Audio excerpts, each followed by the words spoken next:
be still my heart. Firework foil me, and I will be so Firework foil me, in, dude. So the commercial was better. The product was.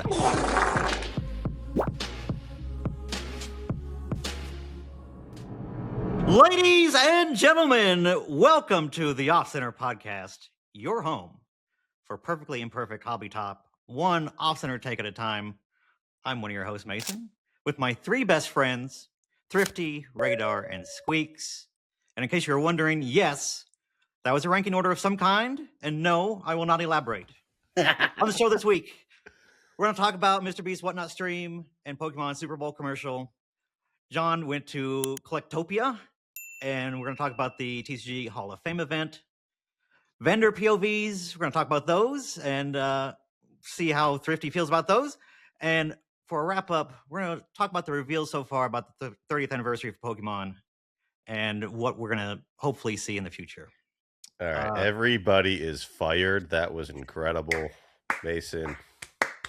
What? I want to give everyone. I want to frame this for everyone at home. Hot. What do you mean? I want to frame what happened here. I forgot last week that Thrifty had said Mason's going to do it next week. So I was like, okay, I'm prepared. I'll do it. And you could see the heartbreak in Mason's face.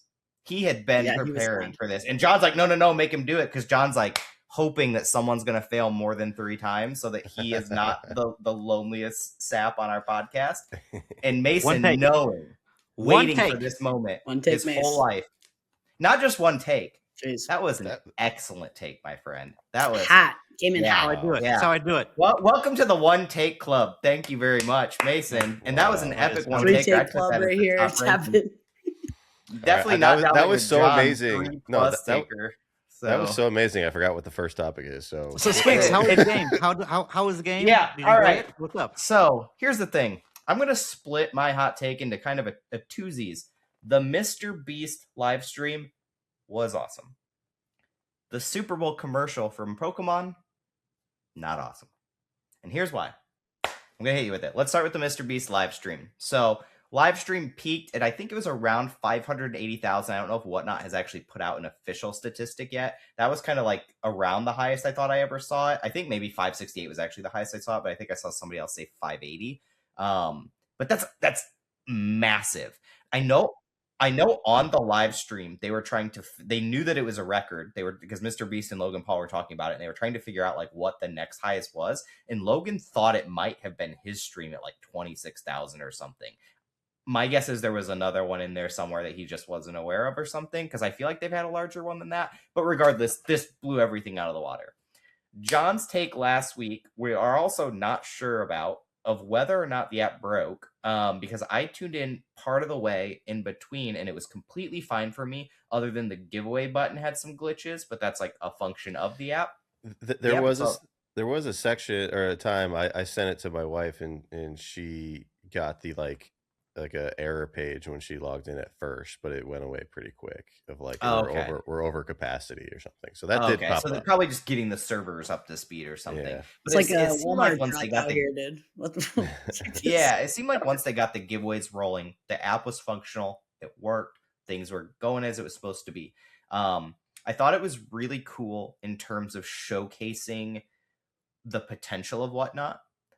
Especially from a giveaway side, like corporate brands being able to go on there and say like, hey, you know, like Pepsi could show up and be like, we're sponsoring and we're going to give all this stuff away. Here's a free jet.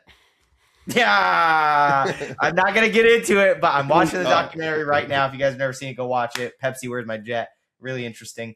Yeah, like it really did show another interesting side of the platform, right? We've always thought of Whatnot primarily as a selling platform that sellers can do giveaways for their audiences to like keep engagement.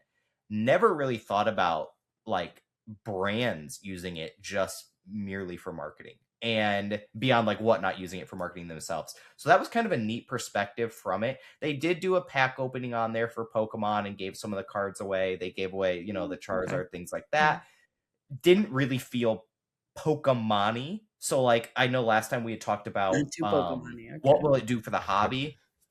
I don't think much. I'm going to be honest with you. They did a good job of bringing in different celebs for the different like categories for per giveaway, right? They brought in Logan and Gary for the TCG side of things, so that Yeah, was fitting. I think it's going to do a lot for Whatnot, bolstering Whatnot, getting more users on there, which by proxy helps grow the hobby, right? I think that's a great thing.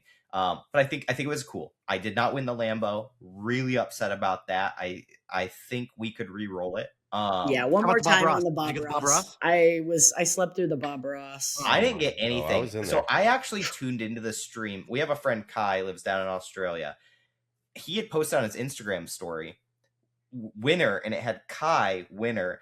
I didn't realize he had like Poorly photoshopped edited. his name over it. Oh, so yeah, I he- thought he actually won. So I Come went in the on. stream. I almost messaged him. It was like, "What did you win?" Wow. Because people Really were saying poorly Starbucks edited. in the Kai chat, and I is was like, the worst, dude. How I bad? How thought bad would he it won. feel I was like, though no way. to win an iPhone during that whole thing instead of something cool? Bro, to win anything would be nuts. You're literally like, I literally was sitting in my bed because I know we had talked about like you can just sit in your bed. I literally was sitting in my bed on the phone, like, dude, what if I just won a Lamborghini? Maybe, you never know. Did you have your location on? Was that maybe they didn't, if Whatnot didn't see that you were Oh, in yeah. yeah. Well, here's what I will say. Well, I wanted to mention real quick because you said 580,000 viewers. I mean, I think the over under when we talked about it was 100K or like 200K maybe, and then also your question that we were like, is it going to compete with Logan Paul's next stream? And we were like, oh, no chance. He's going on his YouTube. He did 300K. It's going to compete with Yeah, with it Logan is. Paul. And that's awesome from Whatnot's perspective. I'm sure they love that turnout. Again, good for the hobby. Anytime you get a massive base of users, because I'm sure there were a ton of people on there that like know of Mr. Beast that have no clue about this hobby. And so like anytime you get more people engaged that don't normally engage, that's really good for the hobby. In addition, I agree. I think it's going to compete with the Logan Paul one. That's also good for the hobby. Like it's good for them to feel a little pressure of like, this might not be the biggest talked about I thing, don't and we think wanted it to that be. Logan's will be as big. Now that I've seen those numbers, Yeah, 500,000? No way. it's not going to hit it. How is Maybe that far we fetched? don't know. Like we don't know. He did 330. That's not that far off. Yeah, it's not, and the hobby's so That's much larger a now. lot of people. Yeah, look at the I don't Google. know, Where's the y'all. Google trend sheet? Well, actually, I think we're below now COVID peak, but like are we? they I also don't know didn't do about all that. that. But they didn't do that at peak either. And like the hobby just in general is bigger now. So like, and Logan specifically is much more entrenched in collectibles now. So more of his audience would have curated in that Unfortunately, yeah. direction, I would argue. So like, it'll be interesting to watch. Like, I don't want to turn the whole thing into a debate about whether or not Logan and Mr. Beast's whole thing. Listen, this is an influencer pissing contest out here. What are we talking about? Yeah. But I think it's good. I think it's really good for them to feel a little pressure of like, might not be the biggest thing talked about this year. Like that could be a bigger stream and that people would associate that as a bigger stream. Imagine. We need these people to keep feeling like they need to elevate and raise the bar and do more. And I do want to shout out, by the way, little tangent. I love the giving away of the legendary collection pack to each of those winners after the fact. Internally, you always got to hope they were going to do that no matter what the prices ended at. But that's not a cheap box to just toss those in, right? That's a very expensive booster box now. And for everyone pack now. How much? It's like a $4,000 pack now. Yeah, exactly. Well, after this, it's probably be $5,000. Yeah, and so you're talking over $100,000, that like of packs thrown in, and like those are really exciting packs to watch. I just saw a clip this weekend of somebody ripped one that got the double Charizard, which is insane. Out of a blister too, right? Yeah, I know it was a fresh pack. I don't know what it was out of, but like that's like the dream, dude. I did Charizard. And then I saw the red behind, and it was Charmeleon. So I was so close. I mean, close. still That's close, solid. Yeah, that's close. But it's still not cool. No, I think that's dope. But Yeah. I would like. Can you imagine the virality of that if they did it? Like, or even something insane like that, like a somebody did Blastoise the Charizard Gengar recently too. Yeah, anything That's like crazy. that. I think that would be huge. What about isn't it one? Was it one per pack or was it one per bidder that won? Because like there's like that one guy that is It's 10 one packs per worth. pack. So the person that won 10 packs will get 10 legendary collection. Oh, packs. okay, So they're that's doing a full box break per equivalent lot. to Yeah. while So- auctioning off a whole sealed case. And then I don't know what he's doing with the other 5 boxes from the open case, but yeah, crazy. Yeah, and so yeah, that to me is really cool, because also that means that's double the content. Like if they rip all those, that's double the content everyone's going to get to watch. Now you're watching 72 packs get ripped instead of 36, which means that stream is going to go longer, which means there's going to be more conversations, more interesting things. And we had talked about one of the big things for those packs was value to the people buying them, whether it's for their advertisements or just them being a part of it. That's 2 times the length now that they're going to get in that stream. That to me feels really cool. 2 times the length that they're going to get to be their message on camera or doing whatever, hopefully, like assuming it's done well, not just like a piece of paper read like before. So yeah, thought that was cool. So yeah, we've seen some evolutions there, and then we had the Mr. Beast Whatnot, which is really, really dope. I enjoyed it. I thought it was fun. Then we went to Super Bowl Sunday. Arguably one of the most boring Super Bowls I've ever watched in my life, but I won't deep dive on that because let's be honest, a lot of people, especially in this hobby, probably watch for commercials. And this year was really interesting because the rumblings of Pokemon's going to do another commercial. And we had seen a little teaser trailer of Jigglypuff on YouTube, and it was like, oh man, the last time Pokemon did a commercial was it was the 2016 one, right? 25th anniversary, right? Or 20th. Yeah, I thought it was 20th anniversary, 10 years ago. I forgot about that. And that the commercial starts with the running up the hill, and wasn't it the Pokemon Go commercial was the last one we had? Yeah, that's the one. It wasn't Pokemon Go specifically, I don't think. It was just Pokemon, and it was like, I can do that. Or something like that. I'm gonna get all the Pokemon commercials. Hold on. Please. Yeah, I'm pretty sure it was like, I can do that. And like every person after it said, I can do that. Like, and then the dad at the end says to the little kid, you can do that. And they go, I can do that. You know, like whispers it to himself. And like, but like the music keeps amping up through it. And it's like more like doing cooler and cooler stuff, climbing a mountain, kicking a soccer ball, doing whatever. And like that, and then like the battle, and the guy turns his hat like he's Ash and throws his Pokemon, and the guy and his kid on the couch watching the TV. And I remember that commercial and just thinking like, that hit nostalgia feels for every person that grew up with Pokemon, watching that, wanting to be a Pokemon trainer, wanting to be a Pokemon master, loving the hobby from whatever angle you came from, TV show, cards, video games, whatever. That commercial resonated. And I don't know if they just got lucky, if they knew it was going to hit like that, if that was their intention, but they nailed that commercial. So going into this year, I had high expectations. We're in a bigger boom than what we were in 2016 by a massive magnitude. More people involved than ever, more eyes on this than ever, and nearly every commercial I had watched up till this point was terrible. So the bar was extremely low. And here's what I'll say. For me, this commercial was disappointing because it did not resonate with me like that original one did. But in like reflection of it and like looking back, even since we brought this topic up off screen of like, do we even want to talk about this commercial? I've changed my take a little bit because I think this commercial probably resonated with the younger generation, similar to how that one resonated with me when I saw it in 2016. And so maybe it's not quite as disappointing.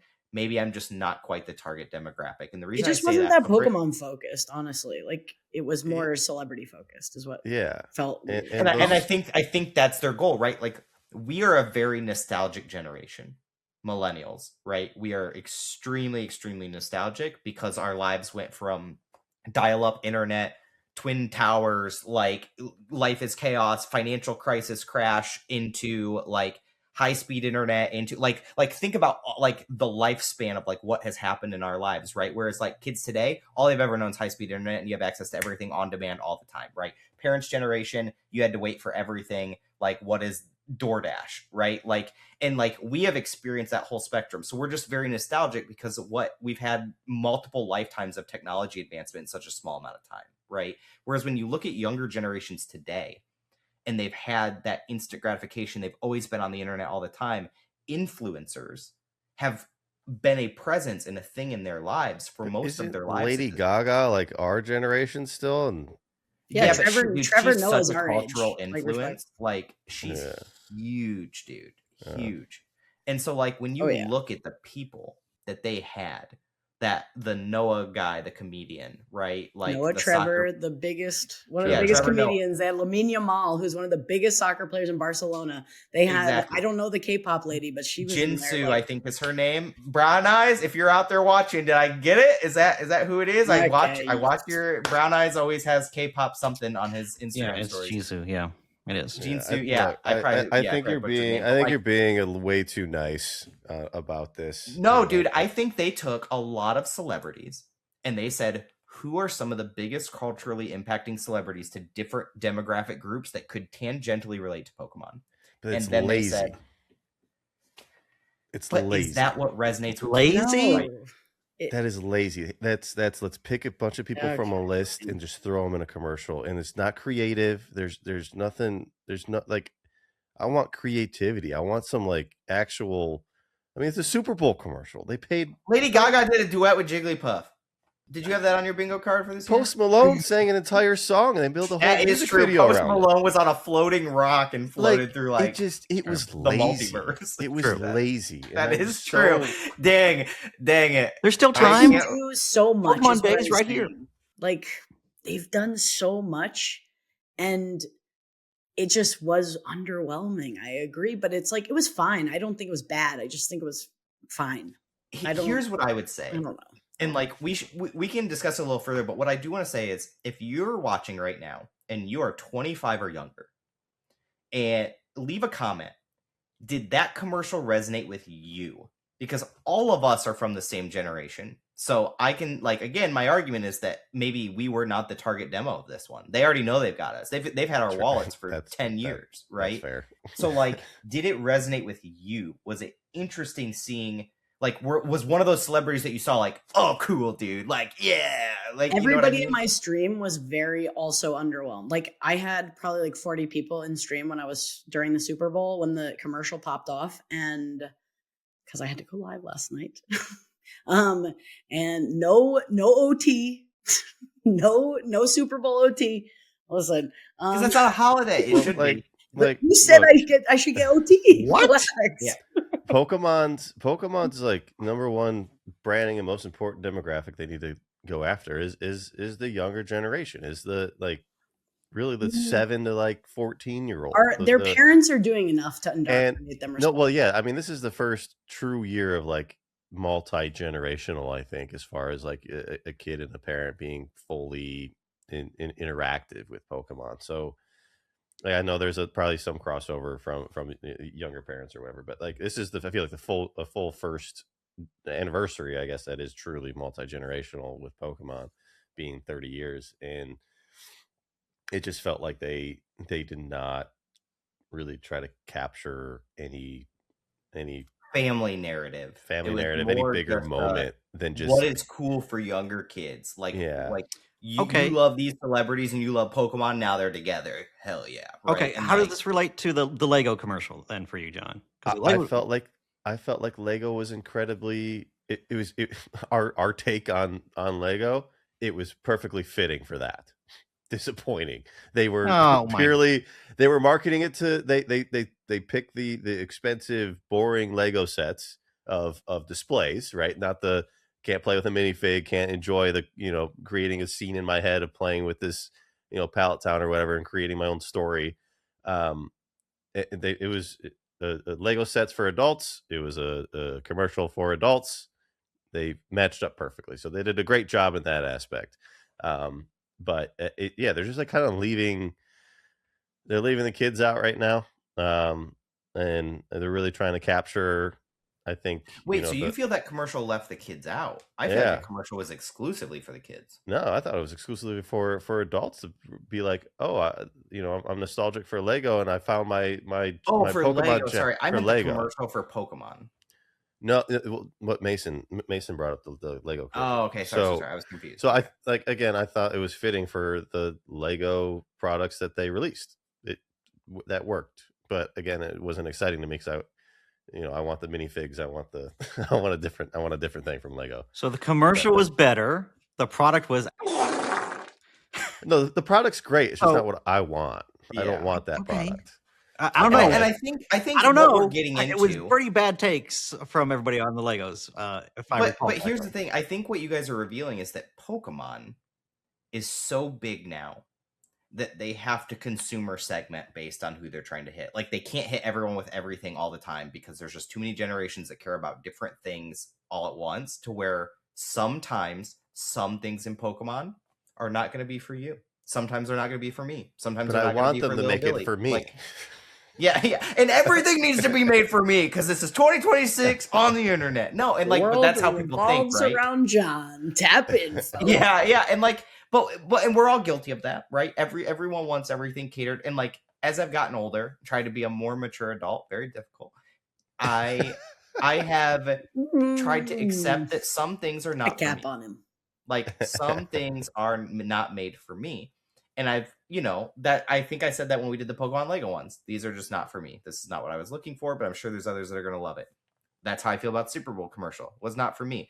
I feel like I'm saying that a lot. I'm hoping something gets made for me this year, but maybe they're not going to do that. But to like your point though, you're right. Pokemon has captured our wallets where I'm with them forever. Like, there's nothing. They don't got to market to me. I'm gonna buy it, and maybe they will. Yeah. Maybe they'll get it to me when we talk about the 30th stuff later, because like I love the video games, things like that. And so before we jump off this topic, I really quick just want to bring up the funniest thing I saw on the internet, which is that I don't know if it's true, so I want to put all the disclaimers out there. But there's rumors that the Z to A budget was like $13.8 million, and to make the game. And that this minute time slot was $16 million, not including what they must have paid the celebrities. It says $16 to $20 million. $16 to $20 million. That's the criticism I've been seeing all over X, all over Instagram, is that they spent more money making this commercial than what they spent developing the Z to A game. I don't know if there's any validity to that at all, but it's just a funny stat if it's true. That is such a wild statistic to think about, that like, I struggled with it conceptually, because there are a lot of criticisms around the last few games, mainline and non, about reusing of assets, reusing of Pokemon models, things like that. I think that's a lot of people are really waiting for Gen 10 reveals this year, which we'll talk about later, and wanting some of that, like, new models, new updated world, new whatever, that like we've made advances, Sword and Shield, Scarlet and Violet, etc., but not quite gotten where people expect us to be. Like, they want Monster Hunter World for Pokemon.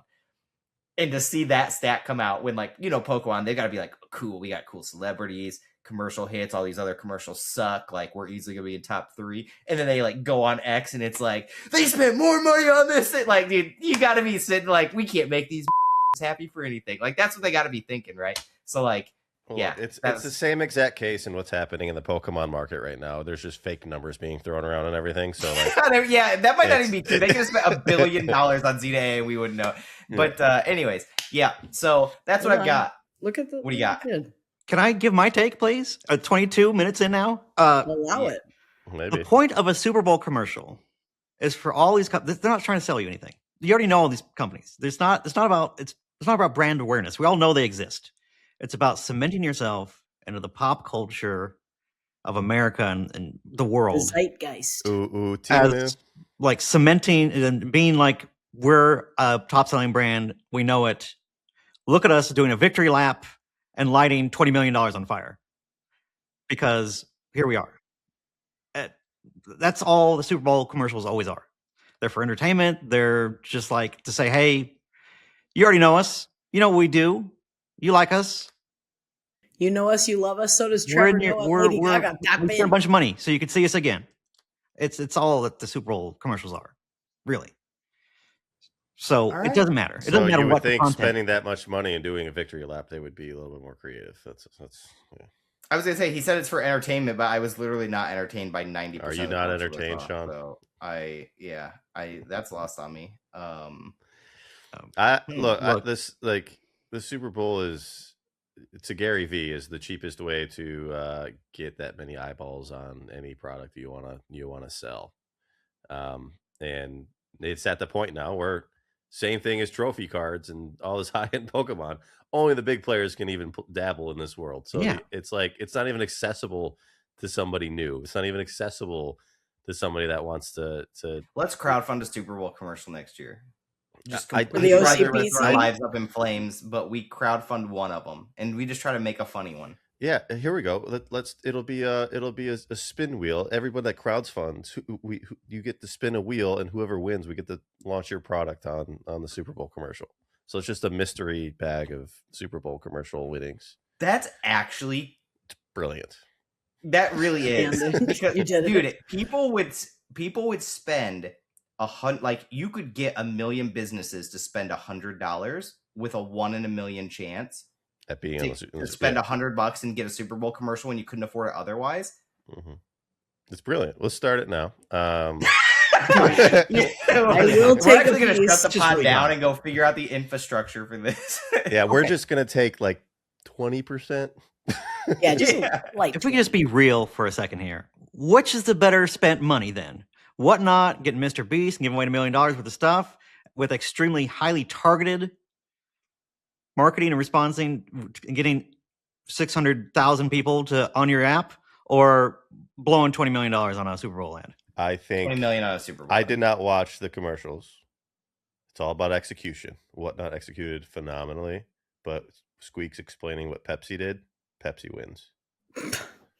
Yeah, here's why I think it's 20 million, right? If you just do apples to apples with targeted, like, I don't know how many people watch the Super Bowl, but I assume it's like 100 million or something. Like that's 200x multiplier over what Whatnot had. And yet it did not cost you 200x to get on the Super Bowl. Then you take social media and all of the reshares, the talking. Like, every time a commercial came up, it was trending #1 on X. Whether people liked it or didn't like it, they were talking about it until the next one came up. And you could tell how well commercials were doing, either like or dislike, like the most disliked and the most liked, by how long they were staying on trending, right? And so, like, if your commercial fell off trending quick, you bombed it, right? And if you hung on there, like Pepsi hung on there like all night, like even in between, like, you know, the players in the game, like, trending for different things.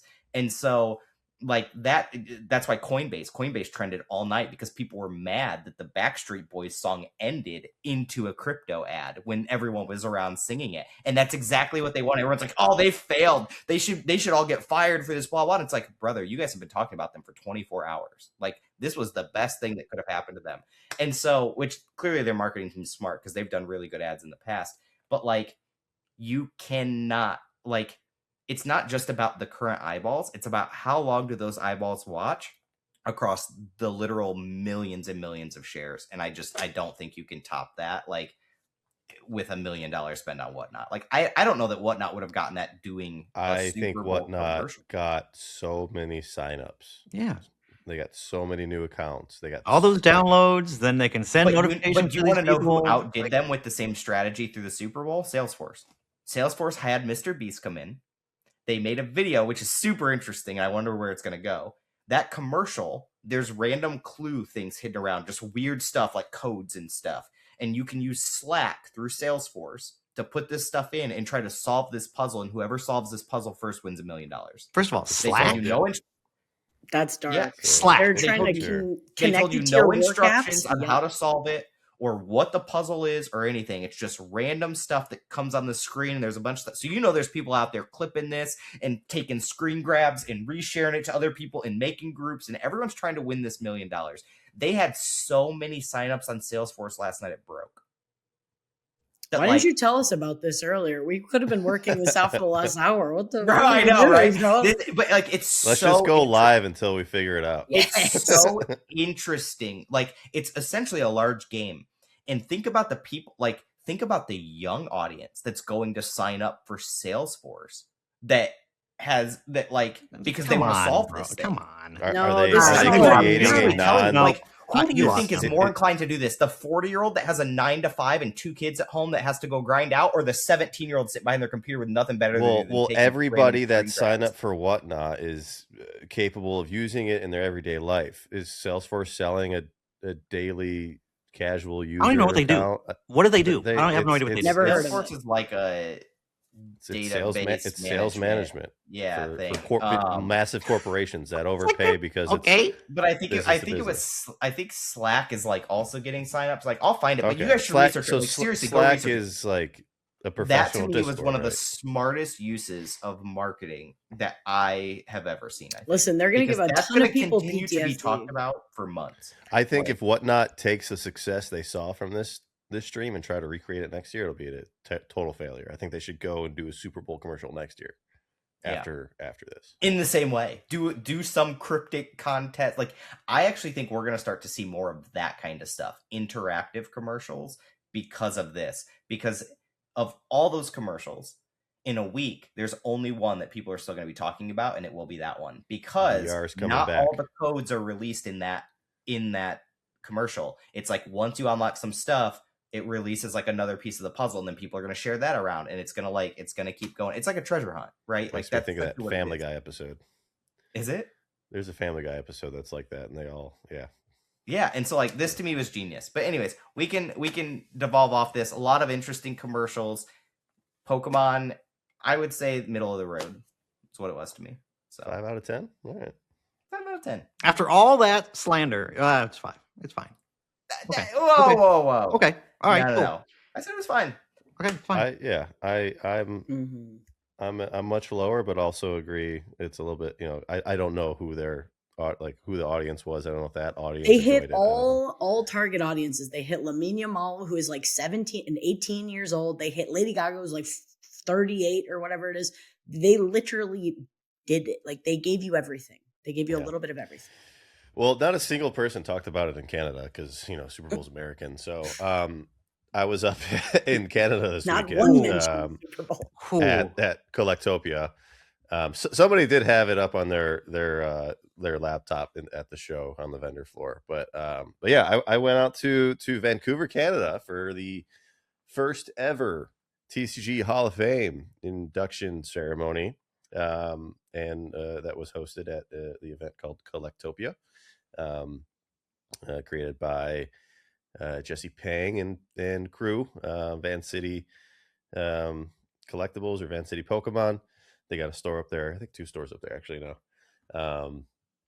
But yeah, it was I think in Sean's words, a long overdue thing in the hobby to have a Hall of Fame for collectors. And it was tied in with a card show, of course. There was a museum there with just an incredible layout of TCG history, which we'll go into. And then yeah, it was also just a card show. So I mean, this was their first show that they did like this, and it was pretty well done, very smooth, super bougie. It was at the Fairmont Hotel in Vancouver, so super nice hotel. There's like a Gucci store and everything in the lobby. So you fit right in. Mm-hmm. A bit over the top.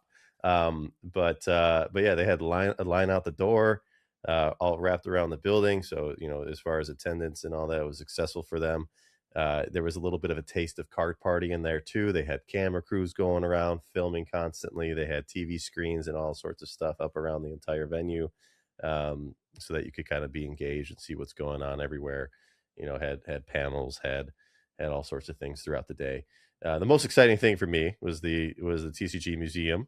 Rusty was there, brought his uncut sheets. We've got one of the greatest layouts of Magic the Gathering cards I've ever seen in my life. I did not know some of these cards existed until now. But there was a Power 9 set. There was a Black Label Alpha Ancestral Recall, and then one of the Moxes. And then there's a Pristine 10 Alpha Black Lotus as well. But I did also get to see the original artwork of the Black Lotus. That was there too. So that was pretty epic. And then Dubsy was there with his no rarity set. There was a case with 8 illustrators in it. Which at this point, this stuff is not exciting anymore to me. I think it's not exciting to a lot of people because it's so accessible. It's always there in your face. But still kind of it was pretty jaw-dropping for everyone else walking through there and seeing this. So that was pretty cool. I mean, he had security up the wazoo. You have to, with like how much stuff has been getting stolen and stuff lately. Honestly, I'm surprised nothing happened. Like, actually, same. Okay. I mean, but they had cops in every corner, guns at the ready. Like, I mean, there was 50 just million. 8 illustrators could be like $20 million. Yeah, like there was that. I the think they tag. said $60 million or something was the We the tried to stat do or the math something, but poorly, and yeah, it was probably 50 million plus, it was and like, you and like it was definitely the greatest like historical valuable collection of cards in one room I think I may ever see in my life, which is pretty epic. So but yeah, Mason, pull up the TCG Hall of Famers here. Let's talk about these guys real quick because we're buddies with a few of them. Yeah, While absolutely. he's pulling We'll this go up, I want to through. ask you a question. You had mentioned line out the door. Was anyone able to go to this thing like and buy a ticket, or did you have to be invited to it, or No, it was a card show. It was open to the public. Okay. And line out the door. I think they did a great job of patting down everybody going in as well, so it was incredibly safe and secure that way. But they invited the Hall of Famers out. They invited, of course, they had a bunch of sponsors there. Tag, the Collector app. Who else can we plug? But yeah, a lot of familiar faces, and then of course a bunch of influencers. Deep Pocket Monster was there hosting. But yeah, let's look at the Hall of Famers here. We'd love to get some reactions out of you guys as well on this. Yeah. So how were these guys picked, or how did they just select them at first, or? I mean, I don't know for a fact, but word was that Jesse, who put this event together, and the president of the TCG Hall of Fame now, selected the first round himself, which obviously is questionable. People like to talk and be like, "How is this fair?" Blah blah blah. I don't know if it's that serious yet. It is cool that he did this, and included a lot of these people are like shoo-ins at the like a lot of them, but a lot of if them not are the weird. first time, they're going to get in here eventually. So it's just kind of like, may as well just put it away. Well, and you got to start somewhere, Yeah. right? Like you have to start somewhere, and not everyone is like deeply ingrained in everything. So like over time, it'd be cool to see like a board made where like people vote and like things like that. I would have loved to have seen a little more diverse inclusion once we go through it, but in terms of like different games and things like that. But yeah, well, I think they did try to do that with some of these guys. Is there a Yu-Gi-Oh representative on here? Like let's go through it first. Yeah, they Rusty was really the Yu-Gi-Oh guy, or at least they brought some. But yeah, so Steve Aoki, first one there, obviously, one of the first questionable ones, I guess, if you want to say that. He hasn't been involved in the hobby as long as some of these other guys. Just the rich one, like it's fine. Well, yeah, I mean, having influence, having celebrity impact is important to any hobby, I guess, as far as growth. So when he came in, it was exciting. I know you want a good mix of people to be represented in this. You don't want to just like, okay, it's just all these, Gary level of collectors that's just been in it a long time. It's like you got to mix it up a little bit, add some, variety to it. So I get that there's these types of people in here.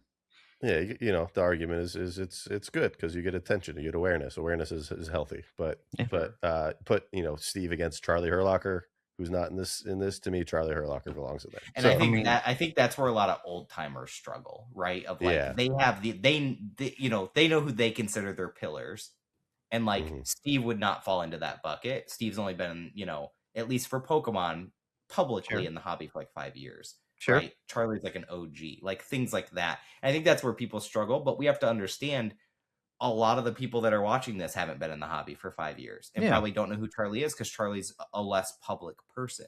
And so like, and that has to be a factor, right? Yeah, I mean, and Aoki has his own TCG, right? Like he's not like he's not known and is not a collector. He's a real part of the hobby, and he does collect. We know that. Yeah, I don't know how heavily he still collects Pokemon. I know he has like an illustrator, I think, but I know for sports and like metal PMGs and stuff, he's got an insane Dragon Ball and all kinds of stuff he's into. So he still has his PSA 10 Gold Star set too. So Steve's crushing it. Okay.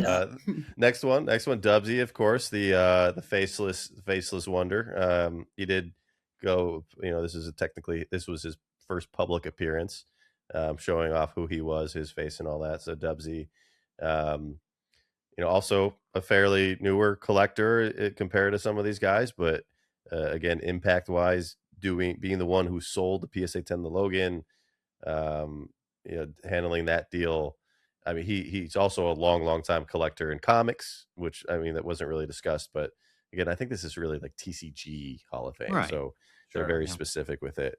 But Dubs, he's a collector of all sorts of things, going way back. He's biggest on Instagram, right? Like that's where like Yeah, most people know him. So well, like again, for me, I never really knew this guy, but he's attached to like what feels like every major deal. sure. Like when you hear about like big sales and stuff like that, like you feel like his name in some regard is like been associated He's with it, owned like some either of the having biggest owned the cards. item at Yeah, one yeah. time or yeah. Well, I always hope to get him on a podcast one of these days. Maybe he'll finally do it. But the story of the illustrator with him is really, really like it's fun. Like he bought the historic $55,000 Heritage Auction PSA 9 illustrator from 20 Pratt, whenever from 2016. Pratt, right?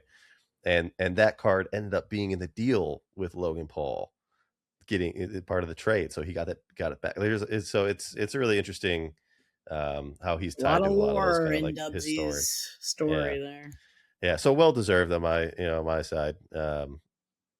That was cool to see that. When we met him at your store, I did not know that was Dubsy. Low key, like I had no really? idea who he was. Like I was like, okay, cool, what's up? Like I had no idea. Yeah, So funny. he's been out and about a lot more recently, so it's good to see that. He'll have some interesting stories to share, I'm sure, if he hops on people's podcasts and all that. Next one, I mean, no argument from anybody in the entire world. Listen, it says The King legendary Pokemon next to Gary, but this is our king. Let's be real. TCA Gaming, the Charizard Authority before that got taken away. Rusty, of course, the true like everybody. If you don't know this guy, you The need to know Pillar's this guy. pillar, dude. Yeah, like everybody wants to be like Rusty when they grow up, even though Such we're the a same class age. act. Just everything about him is just a class act, and that's why, like, more than anyone on this list, in my opinion, he deserves to be the like. If there was like the Hall of Fame of the Hall of Fame, it's Rusty. He's been a pioneer of the hobby, pioneer of knowledge, pioneer of like helping people, teaching people, selfless, like lives his life in an admirable way. Like he just pillar. Like he just It's like he if you pulled the embodies- hobby, you literally would get Rusty on your top 3 if you probably just like pulled he the holds the entire hobby to a higher standard, Yeah. and like his Yeah. involvement brings it to a higher standard, and he's awesome. Extremely generous, involves his family. His family does everything with him, big part of his life, and goes everywhere with him and collects and has fun with them.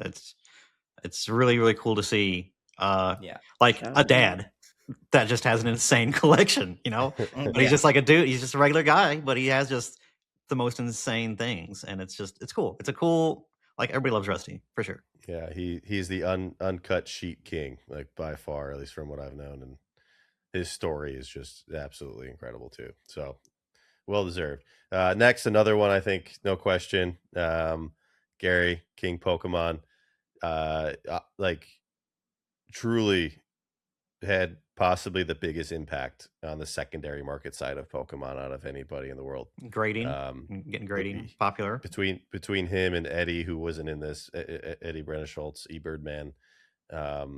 Those two graded 76 of the 125 first edition base set 10 Charizards. So they introduced grading to PSA with Pokemon. They were a big part in bringing Pokemon to the States with QVC sales. And again, just kind of championing through the slow periods of Pokemon and making it a collectible when no one was collecting it. And then now today, in the past 5, 6, 7 years, supporting a lot of the upcoming creators. And he was a big support to me as well when I first came into the hobby. So just no question that about as good as ambassador to the hobby that you could ever ask for. Also another just generous, selfless guy that's just a little aloof sometimes, but well, that's the charm. That's the charm of it. Sometimes it's it's I like that about Gary.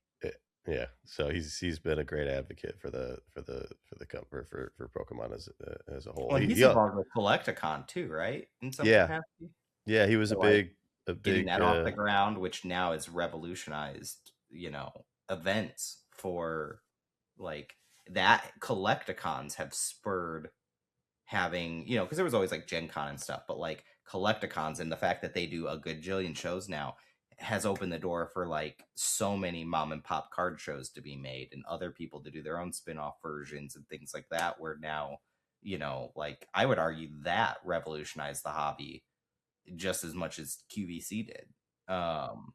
So maybe not grading's still pretty big, but yeah, like this guy has just been a pioneer in like some of the biggest evolutionary growths of the hobby. And the Pawn Stars episode, like he did that before celebrities came in and before media came in, so he just seemed ahead of the game. He seemed 8 steps ahead of everybody on this stuff. And he's got an awesome collection of non-Pokemon TCGs as well. He has like every random another true collector. Just like he just loves stuff, just loves everything. A bit of a hoarder. The next few here, we got Adam Kai. Many might not know this. He's a pure Magic guy. He was a professor at the University of Alabama. Ended up just kind of going all in on Magic and doing really, really well for himself. So he left that and pursued just honestly just being like a collector and buying and selling the best of the best in Magic. He is the one that has graded personally the highest graded set of alpha and beta and all that as far as Power 9. Don't know much else about him, but he's curated a lot of the best Magic cards, which also flow into the next guy here, Eric Olafson. Sean, someone you should be a fan of since you love Path of Exile.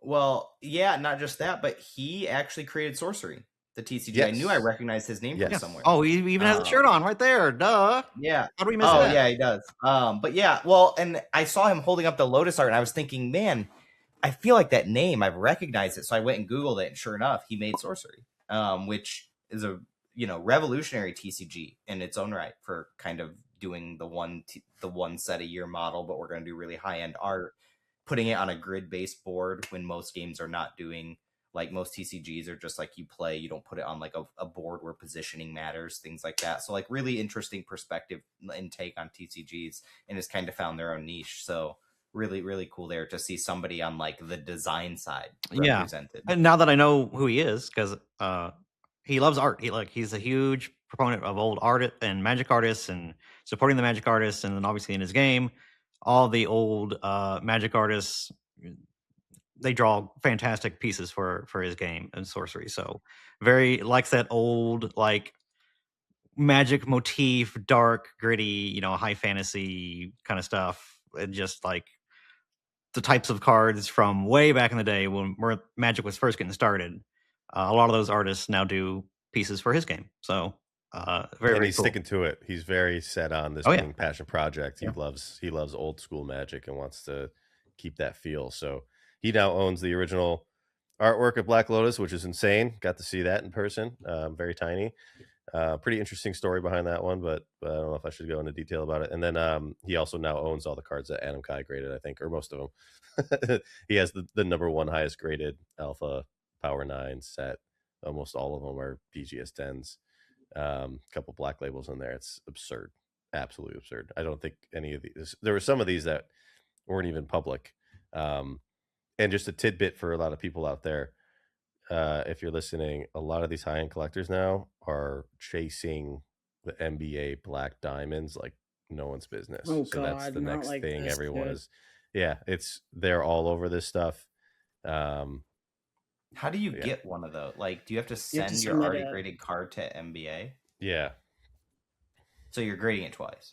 you're grading it twice. Well, you're getting the opinion of Mike Beckert, who Who's created Mike? PSA, the grading scale, right?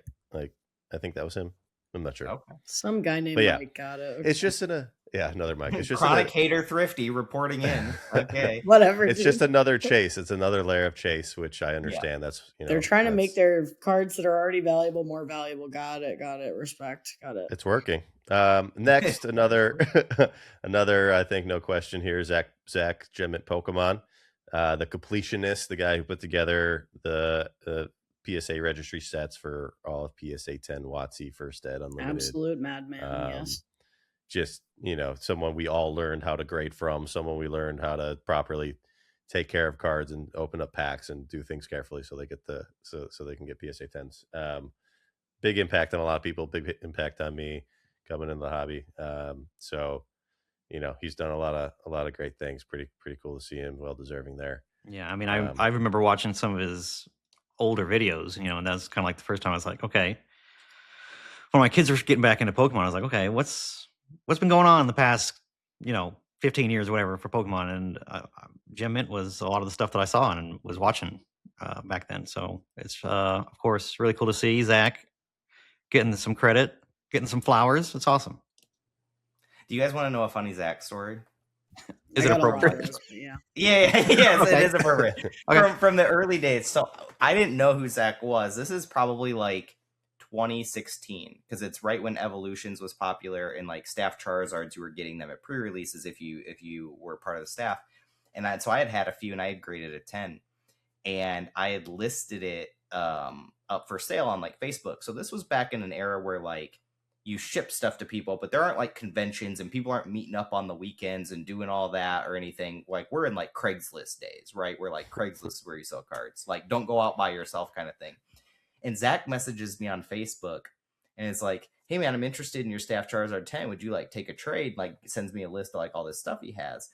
And we like start talking through it and we're like getting closer to a deal. And he goes, hey man, I looked at your Facebook and I found your address and I don't live that far from you. Like I could just meet up with you in person. And like, this is just that, that's right? the most Zach thing I've ever heard. Yeah. Knowing him today, like Zach's just a cool dude, friend, wants to meet. He loves the connection part of the hobby. Like he wants to know you. He wants to know your story. He wants to talk to you. He wants to get to know you like beyond just the trade, right? He's not like a lot of people where it's like, let's get the deal done and get out of here. He wants like the trade to be a memory. He'll do the trade and then he'll take you to the casino afterwards. Yeah, exactly.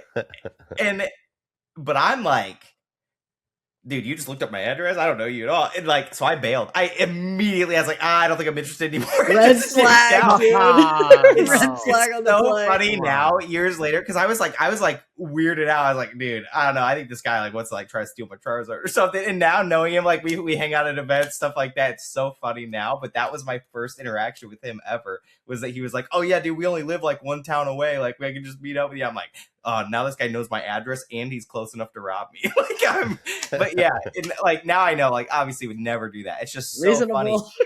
Well, that was back in the Crap Shack days, right? So he would I lived in a house that we called the Crap Shack. So like he would have turned around before doing. Yeah, he wouldn't have. He wouldn't have. This guy doesn't have a staff 10. That's Yeah. Photoshop for sure. Yeah, but no. Yeah. So Zach, super cool, and again, that story just goes to show you the longevity that he's been doing this. That was 10 years ago, and he was high end pop hunting then, right? And like.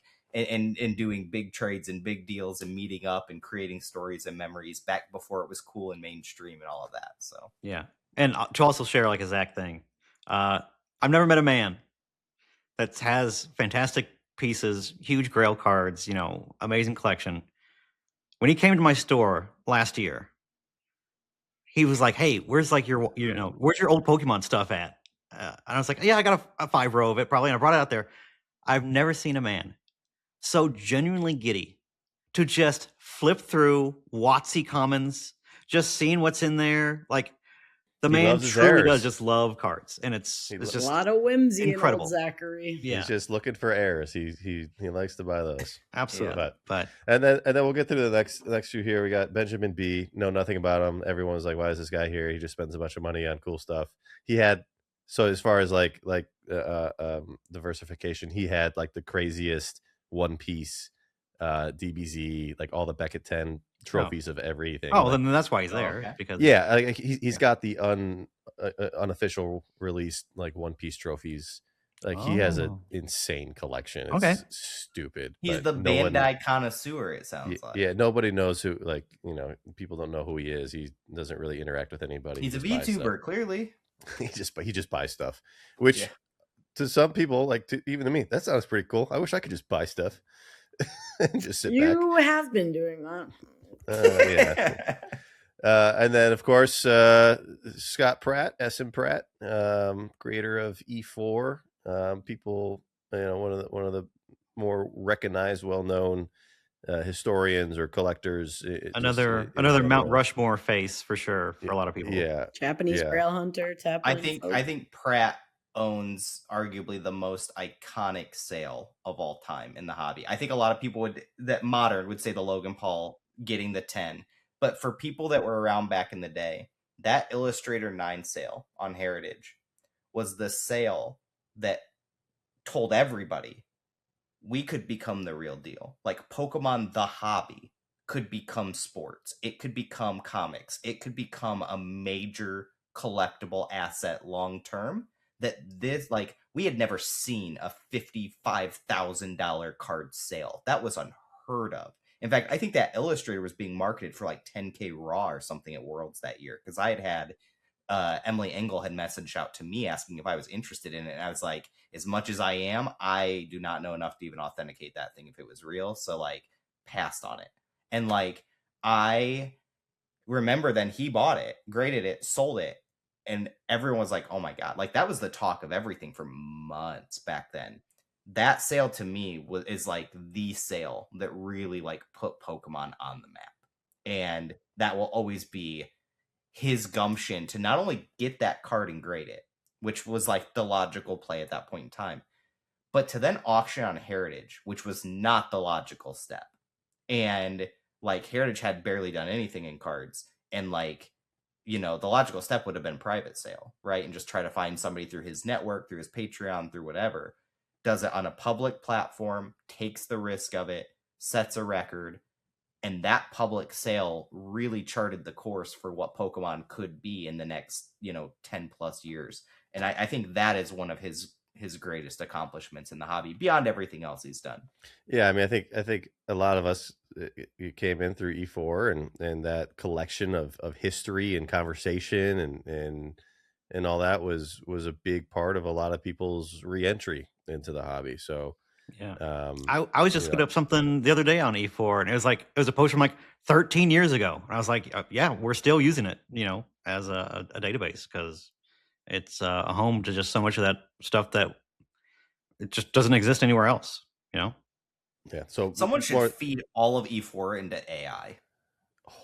I'm sure it's happening, or someone's done it. But so like, cool. Because like, dude, what if E4 just went down? Like, there's stuff Pokemon Flying Master has it all back. Yeah, PFM's got a whole backup multi 100 terabyte drive. Yeah, we all wish Scott would go out to these events. He doesn't do events anymore, really. So it's kind of a shame. He used to be at like Worlds in the earlier days, but yeah. Well, again, Mount Rushmore, like you said. Bro, touch grass. Get out of the grandma's basement, dog. Come on out. It'll be fine. Hey, life goes certain ways. You prioritize other things. So can't blame them. And then next, of course, the world famous now Avery the Poke Kid, one of the honorable 2026 inductees here. Avery's just brought like so much attention to the childhood joy of Pokemon and what it can bring to someone's life, when they're going through struggles and difficult times. And it's been an incredible story. Avery going around and being able to make an impact the way he has on the hobby has been really, really admirable. And which I'll lead into the kind of the last thing. I know we've been ranting on a lot about this, but Avery was spending time with a lot of us at the show and hanging out with Deep Pocket Monster and Alex Ketchum. All that was really great. So awesome having Avery around, being able to do that. But I'll lead into the after hours thing here, where after the show we went over to Jesse's house, and it was just a funny picture of people sitting around the poker table. Deep Pocket Monster, Alex Hodges, Alex Ketchum. I was there, a Poke Court, all these Pokemon people playing poker and using a PSA 8 a tag 8 illustrator as the dealer chip. That was wild. I saw that on Instagram. I was like, I sent Zach a message after that. I was like, you guys are wild for that. That's awesome. I thought that was sweet. That to me is a flex right there. And we did get Avery involved for a couple hands, and he won a big one. So cool. That's fun. That was fun. No, that it sounds Don't like let that was me an in that awesome poker time, game, though. dude. Oof. Look, it was a good event. First time for them putting that thing on was incredible. We spent a ton of money putting that thing together. I don't know how he'll be able to sustain doing more of these at that rate, but well done. Feedback wise is like, I think to the Hall of Fame, that was the most chitter chatter was, how are these people getting elected? If we want to make this a serious thing, let's make it a serious thing.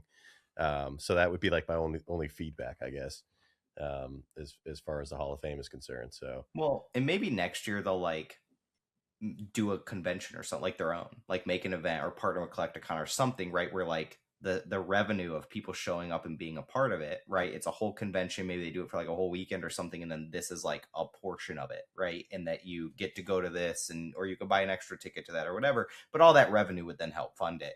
And maybe the people that are in the Hall of Fame now are the voters next year for the additional people. That's that what come it's in, supposed right? to be, Because now right? you do have some of those legacy votes. You do have people that have exposure to other games, right? Like the guy that you said, the Bandai guy that doesn't know, that most people didn't know who he was. If he's that big into Bandai stuff in One Piece, Dragon Ball Z, and these things, he probably knows who else is, right? He knows those other exposures. Like I had mentioned here, if Rusty's the Yu-Gi-Oh representative, and I know he collects like Blue Eyes and some LOB stuff and everything, but like there are diehard Yu-Gi-Oh people that I would have loved to have seen representation there, because Yu-Gi-Oh is still one of the big three, at least right now. I'd love to see some of the people that have had collector or TCG impact over the years, that it wasn't just strictly based on like how financially big their collections were, but how maybe diverse or interesting they were, or how unique, or the stories behind them. We've mentioned Charlie. I think Daniel Norton is a really, really strong candidate for that. Not only does he have a really strong and interesting collection, him and lore, but they also like, he's probably one of the biggest budget collectors I've ever known.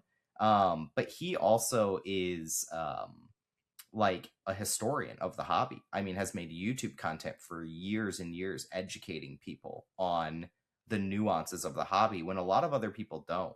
People like Dave Person, like, I'm sorry, but it's extremely remiss that Dave Person is not up there. Like the largest English collection of all time. There's next year. That's what next year's for. I understand. I'm just saying that like that's why there needs to be some kind of an advisory board, or the old people vote, or whatever. And yeah, that's the problem with having one guy decide who gets in. Yeah. Because like if you hate Dave Person, maybe there was more that went into it, right? But I agree. I think I'm not knocking what currently happened. I love the initiative. I love it for the hobby. Like John had started this. It's been well overdue. Absolutely needed to happen for the hobby. We've seen it in other industries before. Like Twitch streaming has it now, right? YouTube used to have where YouTube put on the wrap or whatever for the year. They highlighted creators and stuff, a similar type thing. I think it needed to happen. I love it. I hope they can keep it going. But I would love to see some expansion into that, some transparency into how people get picked. Let fans nominate people, and then have like a private vote from there or something. Like I understand that there's certain constraints where you want to curate who's in there and be careful with that, and I think that's reasonable. But there's some big names out there that definitely should be involved in that, that are not currently, that I would love to see in there. And yeah, so that's my only take on it. But it sounds like you had an absolute blast. Yeah, I mean, yeah, it's fun. I don't enjoy shows so much anymore, so that was a nice fresh take, a new thing. It was great.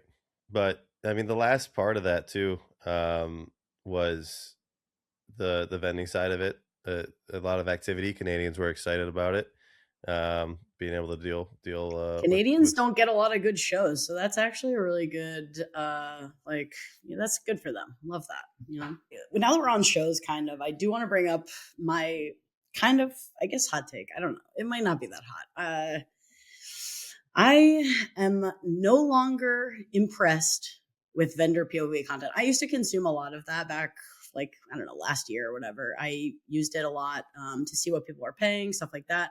And now it feels like everybody is just clip farming and just like doing basically just like trying to be generous, but it's on camera, so it doesn't feel genuine in my opinion. Say what you really have to say. Don't sugarcoat this. You're dancing around it. Thrifty wants to say something. She's trying to be all politically correct. Just say it, Thrift. What do you got to say? What's your problem? Like, I think that these dudes are just faking it out here, bro. I don't But what are they faking? What are they basically faking? Using other people's kids and like to basically make themselves money. It's like, not only are you making money on the cards that you're buying and selling to people, but you're also making money on the content side. And like you're acting like this is you're doing something nice for somebody. But like, if that wasn't on camera, would you still do it?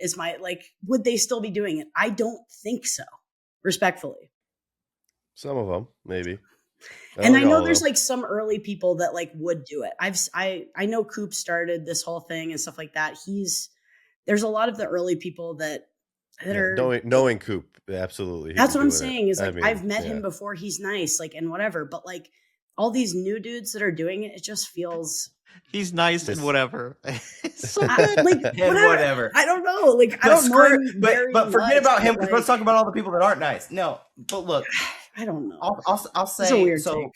I want to clarify. Thrifty was a little nervous to bring this one up because this is one of those that like you can easily just get yourself pinned against the wall and everyone's got a spear to your throat. I could get like, so cooked on this. It's fine. Yeah, how dare you hate on the people? But like, as soon as Thrifty mentioned this topic, I want to talk about it because I agree with Thrifty actually. And the thing I told her about this was there's two camps, right? There's the camp of people that organically have it in their hearts that like this is just how they are. Like they are generous, kind people. They see a kid, they want to help the kid, they want to give to the kid, they want to do the nice thing, whatever, whether the camera's on or off, right? It just so happened that some of those people were also people that generally just filmed content in their booth all the time. And that content existed before giving things to the kids and after giving things to the kids. But by proxy, then, you're going to have the other camp, which are going to be the people that maybe they also like kids and helping kids and things like that, but really they like making money and they like getting ad revenue and they like people clicking on their videos and giving them attention. And they see that this is wildly successful for those people that this is what the algorithm likes. So yes. And so they want to ride what the algorithm favors, what people click on and watch and so on and so forth. And so I want to throw this back to you guys from there because we know those camps exist. And this is kind of the debate of charity as a whole, right? In society is when would people do charity if charity didn't get recognition, right? Because like the best kind of charity is the charity nobody talks about. But if nobody talks about charity, then does anybody do charity, right? And so like, you know, episode 11 got heavy. So this is heavy. Yeah. So I want to frame it real simply for you guys. Those people that are only doing it for clicks and likes and views and whatever, or they're having their stream chat buy stuff for them and then acting like they're the ones buying it for them or whatever, that are kind of the ones that Thrifty's like frustrated with / villainizing here. Are they still the villains? Whoa, I'm gonna have to see these people really soon, but it's fine. I just don't care. Are they still the villains though? If in the end result is still kids get good things, kids grow into the hobby, and more people do it, which in turn is even if they're doing good things for the wrong reasons, is that better than it just not existing at all? That's what I would ask. Mason, what do you think? I mean, look, I think it should be something that is not expected, because then it's like, hey, take your kid and get free stuff from every single table. But yeah, I think it's a great gesture that we should actually promote and celebrate that, hey, kid really wants something, you know, maybe it's the deal's a little lopsided, you give them a deal, you know, something like that. I think that's a great thing to be doing. And again, it's a slippery slope where you go, okay, all these parents parading their kids around and trying to get free stuff. That's another side of it, is like the dads having their kids do a deal. We're doing a trade-up challenge. Don't even get me started on the freaking trade-up. It's the opposite effect of that, though. It's to say it goes hand in hand, because there's people filming that stuff too. The parents over there with a camera watching their kids do the trade-up challenge. So it's on both sides of the table. So like it's clearly a double-edged sword, but like one thing that I'm very like black or white about. Mason mentioned like maybe give them a little deal on a trade or whatever, help them out. That specific scenario, I'm completely opposite on. I want these kids to learn how to properly do business. Bro, the hobby can teach your kids great money skills, like great negotiation skills. There's so much good in it. Yeah, scam them kids so they understand the harsh realities of life. Teach them the right way to do business ethically. It's like nobody's gonna give you in life. Let's be honest. Like, I literally thought when Mason was thinking for a long time that he was debating between being just like them kids. I had the best take of all of you, and that's harsh. I've had parents come up to me and thank me for not giving into their kids because their kids get so much free shit. I love that. That's cool. And they're like, that's just Rusty saying that to you. Relax, dude. Well, it's Anna, not Rusty, but still. Shout out to Anna. She's a saint. Let's be real. So like there's pros and cons to each side of this argument, and I think I try not to sit on the fence with all of them, but like it's so you can't distinguish really who is doing it for the wrong reasons and the right reasons, because like with charity, like selfishly, I like if I ever do a charity thing, I do it because it makes me feel good. That's a selfish act, right? Like I'm not selfless act. No, selfish. No, I'm doing it to make myself feel good. Oh, because he's doing it. Oh yeah. Okay. This is by the way, feel good. I'm sure a lot of people don't like Friends, but I love Friends. And there's a Friends episode where Phoebe and Joey like debate if there's truly a selfless act. Like if you could do anything that's selfless. And like it's my favorite one is when Phoebe tells like Joey's like, oh, a bee or I think it was Phoebe. One of them tells the other, a bee stung me and like felt real strong around his bee friends. And like he's like, the bee died after. It was Phoebe then. It was like, the bee died after the bee stung you, right? Because once it loses its stinger, it dies. And like they like came to the conclusion there's no such thing as a selfless good deed. Like no such thing. And no good deeds goes unpunished. Wicked taught me that one. Let's be So but yeah, it's I don't know. I think for me with the content, it's gonna happen no matter what. The problem is it's all I'm getting sent. I don't want to be sent these stupid clips of some. Because that's what you watch. You engage with it, so then that's algorithm 101. This is a very personal. This is literally. I don't know why people send me this. I don't want to. Here's something I will say. Mason had brought up like, oh, if they're trying to make a trade and you like bump the deal a little bit to help them get there, things like that. That's where the gap is to me. I have a son who's almost 2. When I take him to the store and I say, oh, you can pick out a Hot Wheels car, he doesn't care if it's a 1/64th scale monochrome 1999 Hot Wheel or if it's a 99-cent out of the bulk bin. Like, if it's just a cool color and he likes it, right? The dollar value doesn't matter. And what you'll tend to find with kids, for the most part, is the dollar value doesn't matter. Like, if it's a Pokemon they like and it's a cool card they don't have, they're going to enjoy it, right? So what really feels weird to me is when a kid comes up and is like, do you have any EVs? They're like, oh yeah, I've got the Umbreon SIR prismatic in a PSA 10. Here, kid, you can have it.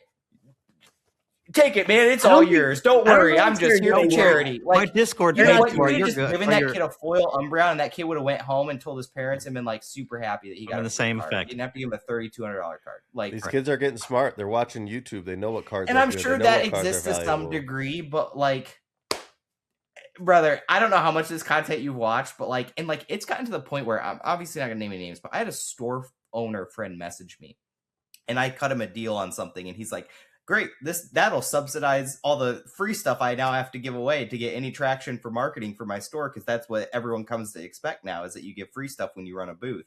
And like, there's the other side of this too, which this becomes a hindrance for stores, like, because now you have tons of kids or kids and their parents coming up to your booth expecting free stuff, getting in the way of your paying customers that are attempting to purchase stuff from your booth. That if you don't want to engage in that happens a lot to Coop. Like, he has to like deal with so many people that just want his autograph or something. Like, he can't even. I don't even know how he vends. He doesn't vend. I talked to Coop about that. He's like, I don't know what to do anymore. I can't vend and make money. He's just like there's such a long line for pictures, and he has to be paid to be there to subsidize the money that he would be making if he could actually vend. So the vending 'Cause is it's like a still his facade at that livelihood. point. It's just like pretend. Yeah. All right. Because he showed up to a show randomly now, unannounced, and that's like the only way he can get any business Yeah. done. I get it. He can't announce he's going anymore.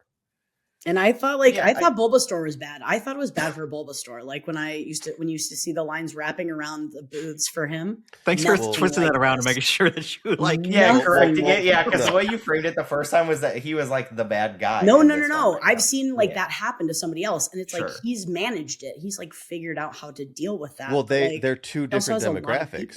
Coop has branded himself as this family guy really True, well, yeah. and Bulbasaur is purely business. Sure. So like people want to buy from Bulbasaur. They want that experience of buying from him. Sure. Yeah. Kids are watching Coop. Mhm. They want to do a trade with Coop. They want a picture with Coop. It is So two it's different. It's two different things for sure. Yeah, it's interesting Yeah. that I never really thought about that like that. But yeah, it's somebody that's like That's why- unabashedly doing business and it's just like, hey, yeah, come see me. Obviously, like That's Come why buy Jar shirt. Trump does so well too, Yeah, because for sure. he's done that. He set up his brand that way to be like people want to do deals with him because it's Mhm. an experience to do a deal with this guy. Right. Yeah. But Yeah, I that's don't a know. tough one.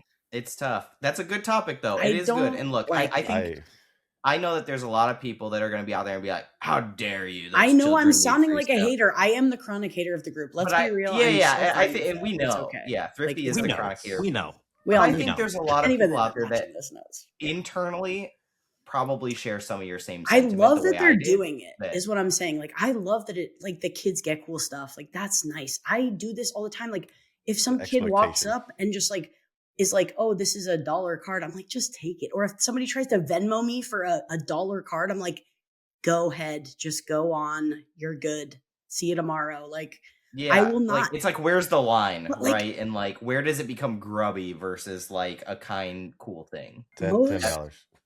That's hard. I don't know. It just is bothering. I'm getting too much of it in my algorithm, and I don't think it's Not interested. Not interested. I'm gonna You gotta skip hit it the from button now and tell on. it you don't want it anymore. It's welcome skepticism. I think we all have that. same. I take everything with a grain of salt. Let's be real. Look, So, speaking of things that we're not interested in, you we're guys see taking this with a grain of salt. 30th anniversary stuff they've showed off so far? What a transition. You guys, that's how you do it, John. Russian. That's how you do it, okay? Professional. Mason's really on it tonight. We should, Oh. Mason. You can do all the transitions, all the intros, No, all the no, no, outros. no. All right. Why aren't we interested in the 30th anniversary? So Mason? we've already crapped on the commercial for the Super Bowl. We've already crapped on that. Everybody's like, "Oh, this is the worst year for Pokemon." And we haven't even had Pokemon Day yet, but they have showed off a couple things that are kind of fun. We're gonna steal from our friends at Poke Beach here and share my screen here. Let's do it. I got here you go. Here's your merch. Oh, come on. That's your deck What it- box. Oh, I train think I on. have Rain the on. same one, just with a 2 instead of a 3. You know, Is no, this this one has a Generations See, Squeaks. This TV? one's different. It has a 3 there. That's why I said mine has a 2 instead of a 3. I know it's different though. I know. I better buy in again. Pins, That's a yeah. cool sweatshirt. In gray? Mm. But the thing is, Lanyard's we have to kinda thick. remember a lot of people in the hobby were not around at the previous anniversary, so this to them is all new. Don't try to spin this like I'm the bad guy on this one. Nuh-uh. They could just go. I on I heard eBay you and get talking the before 25. this. Nah, don't do this. Uh-uh. No, I know look, we're gonna- I know we're am gonna blur out the disappointed. ads, but like I wish they did poker chips. I know those ads are going to be. I'm blurred out. trying. I'm trying to hold out hope. So I like the was chessboard, frustrated like a whatever. couple weeks ago because I was like, wow, Pokemon Day came and passed and we didn't hear anything. And Mason's like, dude, Pokemon Day is not for like a month. And I had in my head as January 27th, not February You 27th. just So don't I was have like any so time. mad about nothing. And so yeah, there's still hope. Yeah, but- and like, what's this gonna be? You guys have any idea what we're Boring. gonna do with this? Oh, I'm on the wrong screen. Hold on. Sorry. I'm so sorry. sorry to being so. I mean, I know this is people's livelihoods and everything, but where's the creativity? There is What is none. going on, Pokemon? What are we doing with this? What is this? Why is that so blurry? Is that the official? Oh, I don't know. I think it's just like it's sunny. It's like a plant. It's Yeah, I think that's the art aesthetic of it. Yeah. Well, it's supposed to be some sort of like in life event where you go out and just do Pokemon themed things out in the world. Hey, I like that. That's cool, I do but they're too. gonna have to tie it to Pogo, no? That's Well, Yeah, they've got ZA Pokemon as well. Go. Remember, things are different at night than it is during the day. So you battle people at night. So maybe at night, it's either you're speed dating with Pokemon people, or maybe you're going out and going to have like specialized good. like Pokemon Go battles or something like that. I think would be really cool.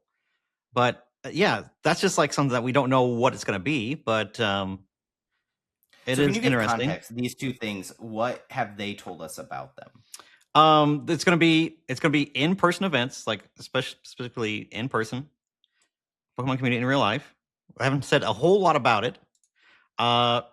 Feature friendly activities and programming for the days, and the night love events this will right have here. fun surprises in store for longtime fans who grew up with Pokemon. So the olds. Okay. That is such Correct. a political That is them saying sentence. adults That without is the saying nicest adults. way I've ever been That- insulted. I've Yeah. ever been An called attorney old. wrote that.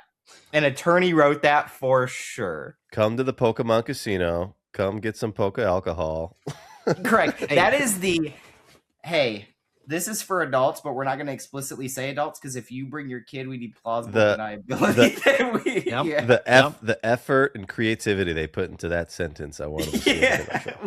That's a great sentence. That's what I That want to was see in this phenomenal. merch. That writer should have wrote the commercial for this. They should have Honestly, made the logo design. Jeez. Yes. Yeah. Whoever Yeah. did that, give them a raise. I that was think phenomenal. that It's probably sounds fun ChatGPT. and cool. I hope it's not just like a few select cities. It's going to be in like the big cities. It It's said gonna it was New going to York, be global. Miami. It's going to be a global thing. I and was gonna so- say, I hope it's something that like there's some way you can do it locally and it be included, even if it's not as big as what it will be in the cities or something. Like Pokemon Go, you can do anywhere, right? I'm sure Yeah, at like, Worlds, you this is can't- probably going to You be. can't get the a thing Mewtwo that drop they- in New York City. They left What if us it's like all go out. to your local hobby store and do X, Y, and Z? Nah, things, they're you know? never going to do that. They're not going to support us. Oh, they're No. going to Yeah, I help know. LGS. Let's get That's outta here with that. crazy. No. Yeah. Relax. But yeah, I think that's pretty cool. I mainly am looking for a Gen 10 reveal. Like, Hey, this we're not is supposed to be what doing that topic every- yet. Stop it. That's Huh? next week. That's next week's discussion. Stop it. Oh, well, we can talk about that next week. I'm just saying that's what I want. I want a Gen 10 Is reveal. Gen 10 Anyways, let's not talk a about part of the 30th? let's talk about the first partner promos. These are cute. Okay. Guys. Yeah. Damn, spoilers for Wow. next week. Gen 10. Wow. Wow. You don't think this is cool? Look out. These are Look cute. look These at are hella the- cute. What are we talking about? Take a deep, actual, factual look at this card and tell me Whoa, that it's this is Pallet not cool Town for from you the to Game look Boy. at. Uh-huh. Okay, You got wait, Pallet Can you Town? pull up the picture of all of them real quick? It's like not a the picture; they're guy. individual, so they're like. No, click the Oh, X. I had saw one where all of them were together. And I mean, the story I wanted to tell you guys was It's I organized looked at this that for, way, like- yes, but Yeah.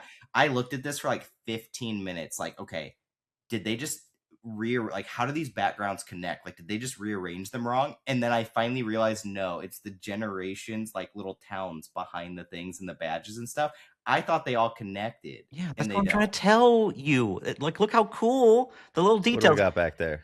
Like the Pokemon Center. TCG does not have video game stuff in their art. Typically, it doesn't happen. It's It's a mostly from the crazy manga and from the crossover. anime. For them to have a video games thing on a card is actually a big deal. Yeah, Hmm. these are really cool. That's So, the like, Pokemon Center, I think. look Right? how, 'Cause like- the Mart was blue. Yeah, it's Pokemart or Mart or something like that. What's in the bottom left there? all Is that grass. the gym? Is Verdant that the forest Giovanni with the Pallet Town long gym? grass. Look at the Pikachu in the background. You see that Pikachu with shadow? Oh. Ah, Oh, yeah. I do see it. Now That's it's cool. I never saw huh? that before. So people are saying these are kind of lame, but no, it's very. Wait, very there's cool. wait, go back. There's another one at the bottom. What's that one at the bottom? This. That's the Yeah, gym. what town is that? That's Pallet Town. I think it's Pallet Town. That's your house, and that's the little water part right there next to your house. Oh, okay. And then that's like Viridian Forest, and then that's like Or the the little Professor's first Lab or little town. whatever. Okay. Yeah. So every single one of these has like super cool details. These are like that. fire. I like Lavender Oh, the Town, statues that you Snorlax. could The fish in. statues are stupid fire. I need Yeah. those. So these are really cool. Like, are these all the same art? The I think they are. Snorlax that blocks the road. Mhm.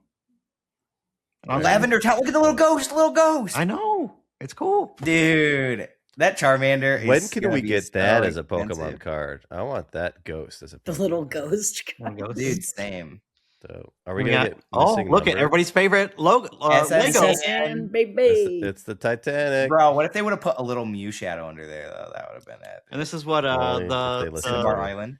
yeah. And then Articuno. this is the like department So- store or whatever, right? Cerulean. Yep. And then the That bike, is, you got the bike. Celadon City. Look, That's it's just the like bike. peak nostalgia right here. This is awesome. Bro, those cards slap, dude. Yeah, they're cool. You know, I'm already Mhm. kind of sad though because it doesn't take me through the entire game. I only get like halfway through with those Well, 3 cards, Well, you know, and It's they're the not going to finish it, start. and they will not finish it, or maybe they will with Charmeleon and Charizard, like the next ones. I don't think so. and then like No. the Elm, when the suitcase opens up and you got the starters right there. You got Drifloon with the the power plant or whatever with the windmills, fossils. the turbines. It's Past my time. cool. How You're much further do you want me so- to? Have we hit 15 minutes yet? Are we? No, we're good. Keep going. No, this is So, fun. A little item? These are Gym cool. chat. The gyms. So these come in the first partner packs, right? Yes. And that's kind of Yes. like the ones that we got with celebrations, where you get like 3 The starters. Yeah, they're going to be in whatever. here, and one of them I think is. Can you zoom in? Is it Those are going to be some valuable Right there. packs, brother. 3 additional game cards? And I think it's one just is foil. random. I think is what it. Oh no way! So Is it? wait, are you sure? I think. Let me see if it actually says in the article. they finally made these So you auxiliary can get packs you're gonna good. get 3 out of 9, and then one of those 3 is gonna be foil. So foils will be 2 times as rare as non-foil because you'll get 2 non-foil and a foil. So Maybe I made that up. Maybe it says on the back. Let's see if it says on the back. yep. Oh, it just says one of 3 of the 9 promo cards, 2 packs, and a sticker sheet. Okay. So I guess you can get any amount of these. I'd hope they would all be foil. Like that would be my hope. But, I mean, It's just gonna be an illustration rare, technically. Like yeah, for sure. but it should be foil. Like I mean, they're hot. I think these are gonna be so popular. Yeah, they're cool. I mean, like I said, video game stuff on a card is so rare. Like it's. Yeah. Well, and it has the Oh, 30th stamp, So cute. not to be confused with the 20th stamp and the 25th. What's the big castle thing? What's that thing called right there? What's that? What happened during the It's 20th neat. anniversary? Wasn't there some promo cards that like forgot to put the stamp on? Remember that? There was some error on the 20th anniversary, maybe 25th or something, where they released a product that had the stamp early or something. No, you guys don't remember that? I don't Okay. remember that. I don't. Do There was research though. I'm very curious what you're talking about. My boy. There Oh my you go. god. Oh wow, you got a new Let's Rowlet. see. Pretty. Oh, and the Rotom phone. We're adding to the collection, dude. These are cool, man. I'm really vibing Also, with these. I it's love how the they have 10-year the anniversary of Sun and Moon. That's why it's The 10-year stone. anniversary. Oh, shoot, for it I is. love that they have the gym badges on them and like has them all total once you. put These them are together. these are Z crystals for the Z moves. Oh, yeah. But the others have the gym badges, Yeah, right? yeah. These might Dragon have Ball some Z? too, but that's what those are. Dragon Ball Z moves? No, stop God, that. Sorry. Radar. We didn't make it. Radar. Dude, we were that. I Past guess we Gen did that 1, they've earlier. made some more generations. It's really neat if you really John, want to. yeah, you should try it, dude. It's crazy. It's really cool. It's crazy. Did you know, John, that they actually have made 900 other Pokemon? It's crazy, dog. It's Wow. crazy. 1,000, was it 1,108? Was it just Pikachu with like 900 different hats? Is that what it was? Mhm. I thought these were all dittos. Wow. Dude. You were Yeah. so We got the Ultra Wormhole on there. Yeah, that's We cool. got This is the cool. the Beast Beast Ball Ball. or whatever it is right there. Yeah, the attention to detail on these. Yeah, is they're great. very, A very Mr. fun. Beast. Mr. Beast has a ball. Oh, I hear you That's so too. that card's so lit. Okay. I'm good. Look, the little Nice. like Magikarp and the Whale, the boats. Ooh. That's I don't pretty remember snazzy. this from that, but Hey, do you The see Sun his and Moon move? Can we do flute? that to John? Disarming voice. Can All we right. just- See, yeah, you can hit mute. Yeah, I think this is my take on the commercial was probably wrong because I'm so disinterested after we got past Gen 1. listen, On it's the these 20th cards. anniversary of Gen whatever that is, and it's the 10th anniversary of Sun just- and Moon. That's why we're getting these cards. Literally, I just that's want a Chikorita. Why don't we get this I- at the Maybe 31st we anniversary? will. Give me a Maybe we Chikorita. will get a 30th anniversary of Johto. Relax. It could be. It Maybe. could still happen. Bro, gold and silver remake. They leave it out every time. This is the year. They just did That the they make- Ho-Oh Anniversary is the year. and Lugia. Like, wasn't it just like that anniversary, they had like a bunch of merch for the Lugia and Ho. Well, they always have merch for those two. Oh, they're hey, I popular, was but told they, this is next week's topic. What are you they guys? leave, What are you talking about? they We're talking leave out the about rest of Gen This 2. already happened. Yeah. Oh, I thought we were talking about what we want to happen. No. I'm just saying it happened already. Well, this is us being disappointed last time. Yeah, we wanted Joe to. We got Heart Gold, Soul Silver. So what are we getting though? TCG, are we getting a UPC, SPC? We're getting anything? I'm sure we will get a special set. They already announced that there's going to be like a classic collections again. Yeah, they coined. It's gonna be the whole shebang for sure. I don't think another classic collection. I don't think they'll do that again. That was a big flop for them. What do you think? Oh, what do you mean? I think that was a huge. Oh wait, sorry. I always get Not confused. Celebration. You're talking about Not TCG Celebration. Classic, not the classic Oh, collection. here we that was go part of again. Celebration. Look, it's not like Pokemon. There's a lot of different words out there that you can use for different stuff. They don't have to all be classic collection. Well, and to be fair, John, you're like being like, oh, here we go again. The classic collection, which was part of Celebrations, was an anniversary product, which is what we're talking about. So I have right to be confused there because TCG Classic was not released with an anniversary thing. No, Yes. You're right. I would love a Johto. I mean, let's go Johto. I'm down. Baby.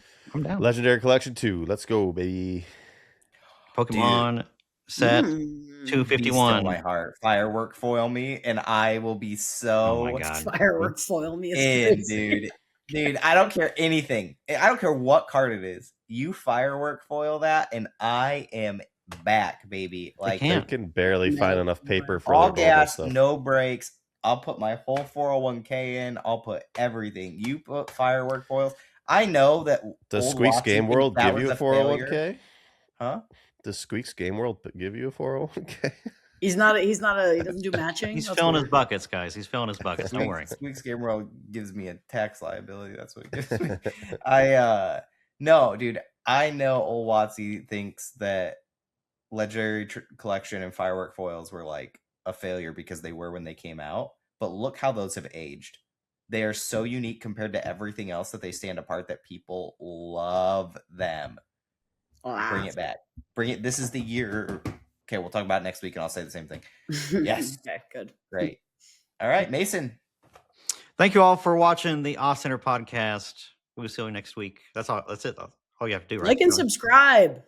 Brother, you gave us such a juiced intro, and that's all you got. Hey, guys, Look, I had to thanks. listen If to you you made talk it an for an hour hour and and a I half, lost my steam, okay? my ambience kicking in. I'm going to bed. It's crazy. He was not prepped. Wow. How Like dare and you? subscribe. He starts to slur. His face drops. Turn it off, John. Just Turn it off. Turn it off, folks. All right. Thanks, See you guys. next Appreciate week. you. We'll see you next week. Bye. For another thrilling episode.